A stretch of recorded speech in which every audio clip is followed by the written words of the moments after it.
آقا نے فرمایا نا کہ جب رمضان شریف کا حق ضائع کر دو گے تو اللہ تم سے عزت کو چھین لے گا، تم ذلیل و رسوا ہو جاؤ گے۔ احساس ختم ہے گناہ کا، اسی لیے رمضان شریف میں بھی گناہ کرتے ہیں، اور گناہ کر رہے ہیں تو ذلیل ہو رہے ہیں۔ احساس کسے کہتے ہیں؟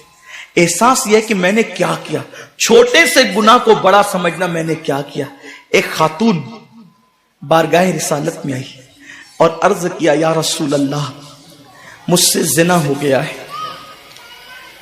میں نے بہت بڑا جرم کر لیا ہے، آپ مجھ پہ حد لگا دیں، حد جاری کر دیں تاکہ میں گناہ سے پاک ہو جاؤں۔ اللہ کے حبیب نے احساس گناہ دیکھ کر کے فرمایا کہ جا، ابھی تیرے پیٹ میں بچہ ہے، تیرے جرم کی سزا تیرے پیٹ کے بچے کو نہیں دی جا سکتی، اگر تجھ پہ حد لگے گی تو وہ بچہ بھی ختم ہو جائے گا، جب بچہ پیدا ہو جائے اس کے بعد آنا۔ بچہ پیدا ہو گیا تو وہ لے کر کے آئی، آقا فرماتے ہیں تیری جان چلی جائے گی تو اس کی پرورش کون کرے گا، اس کو دودھ کون پلائے گا؟ جا اس کو دودھ پلا اس وقت تک جب تک یہ کھانے نہ لگے۔ وہ بچے کو 2 سال تک دودھ پلاتی رہی، اور جب بارگاہ رسالت میں آئی تو بچے کے ہاتھ میں روٹی کا ٹکڑا دے کر کے آئی۔ بچہ روٹی کھا رہا تھا، عرض کی آقا مجھ پہ حد جاری کریں تاکہ میرا گناہ جو میرے دامن پہ لگا ہے وہ دھل جائے۔ حضور نے 3 مرتبہ اس کو اپنے دروازے سے ٹالا، اگر کوئی دوسرا ہوتا اس کو ڈھیل دی جاتی تو وہ بھاگ جاتا، دوبارہ پلٹ کرنا آتا، لیکن احساس گناہ تھا، گناہ کا احساس تھا کہ یہاں گناہ مٹ جائے تاکہ وہاں جواب دینے سے بچ جاؤں۔ اس خاتون نے 3 مرتبہ حاضری دی، حضور اب میرا بچہ روٹی کھانے لگا ہے، مجھ پہ حد لگا دے تاکہ میں پاک ہو جاؤں۔ اللہ کے حبیب نے فرمایا، اللہ کی بندی، جب اللہ نے تیرے جرم پہ پردے ڈال دیے تھے تو تو نے اظہار جرم کیوں کیا؟ اب چونکہ تو جرم کا اظہار کر چکی ہے، اقبال گناہ کر چکی ہے، اب تجھ پہ حد لگائی جائے گی۔ اور اس کو سنگسار کر دیا گیا۔ جب وہ مر چکی اور اس کو دفن کر دیا گیا تو کسی نے کہا کتنی بدبخت تھی وہ عورت جس نے رسول پاک کے دور میں منہ کالا کیا۔ میرے نبی نے فرمایا تو اس کا گناہ دیکھتا ہے تو اس کا احساس گناہ نہیں دیکھتا۔ اس نے ایسی توبہ کی ہے، اگر اس کی توبہ 70 جہنمیوں پہ تقسیم کی جاتی تو اللہ ان کو بھی جنت عطا فرما دیتا۔ آقا کریم صلی اللہ علیہ وسلم فرماتے ہیں جو رمضان شریف میں گناہ کبیرہ کرتے ہیں، اب گناہ کبیرہ کی بہت بڑی تعریف ہے، اس کو نہیں بیان کروں گا، لیکن جو گناہ کبیرہ بڑا گناہ کرتے ہیں، پہلی بات تو چونکہ میرا مسلک صوفیہ ہے، صوفیہ سے کسی نے پوچھا کہ گناہ بڑا کیا ہے؟ امام غزالی فرماتے ہیں نہ کوئی گناہ چھوٹا ہے نہ کوئی گناہ بڑا ہے، بات تو یہ ہے جس گناہ پر خدا تیری پکڑ کر لے وہی گناہ سب سے بڑا ہے، اور جس نیکی پر خدا تجھے بخش دے وہی نیکی سب سے بڑی ہے۔ کسی گناہ کو چھوٹا سمجھ کے مت کرو، پتہ نہیں وہ کس گناہ پہ ناراض ہو جائے۔ تو اللہ کے حبیب صلی اللہ علیہ وآلہ وسلم فرماتے ہیں جو رمضان شریف میں بڑا گناہ کبیرہ گناہ کرتے ہیں، سال بھر تک فرشتے اس پہ لعنت کرتے رہتے ہیں، اور اگر اسی سال اس کو موت آ جائے، اسی سال جس نے ماہ رمضان میں گناہ کبیرہ کیا تھا، اس نے بڑا گناہ کیا تھا، اب بڑے بڑے گناہوں کو گنایا گیا۔ مثال کے طور پر کسی عورت پر غلط نیت سے نظر ڈالنا یہ گناہ کبیرہ ہے، جھوٹی قسم کھانا یہ گناہ کبیرہ ہے، ناپ تول میں کمی کرنا یہ گناہ کبیرہ ہے، کسی کو دیکھ کر اس کا مذاق اڑا کے دل دکھانا یہ گناہ کبیرہ ہے، کسی کی امانت میں خیانت کرنا یہ گناہ کبیرہ ہے، ماں باپ کا دل دکھانا یہ گناہ کبیرہ ہے، کفر کرنا یہ گناہ کبیرہ ہے، بلکہ اکبر الکبائر ہے۔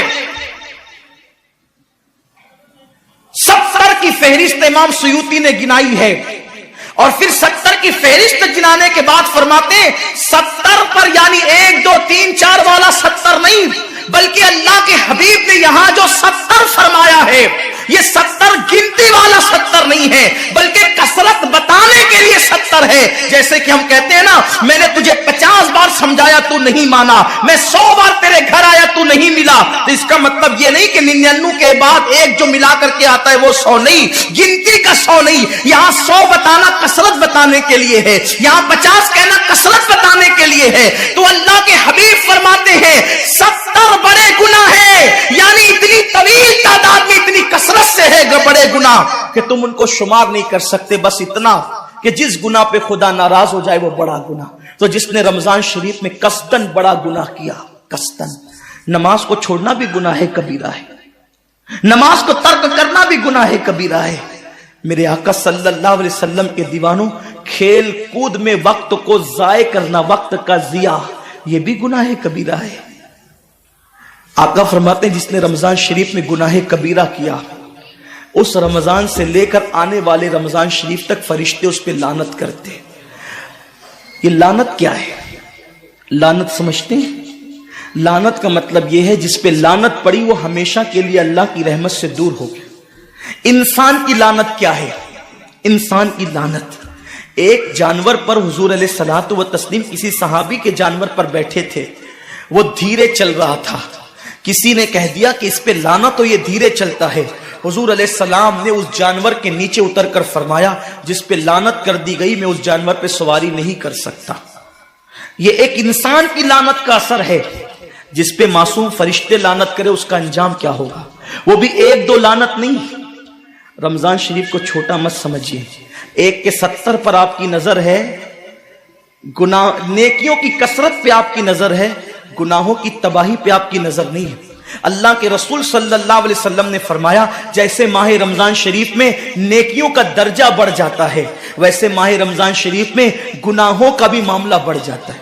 یعنی اگر رمضان شریف میں تم 1 گناہ کرو گے تو اور دنوں کے اندر جو گناہ کرتے تھے اب اس گناہ سے زیادہ تمہیں عذاب دیا جائے گا, کیونکہ آپ نے ماہ رمضان کی حرمت کو پامال کیا ہے, آپ نے ماہ رمضان شریف کی عزت کو پامال کیا ہے.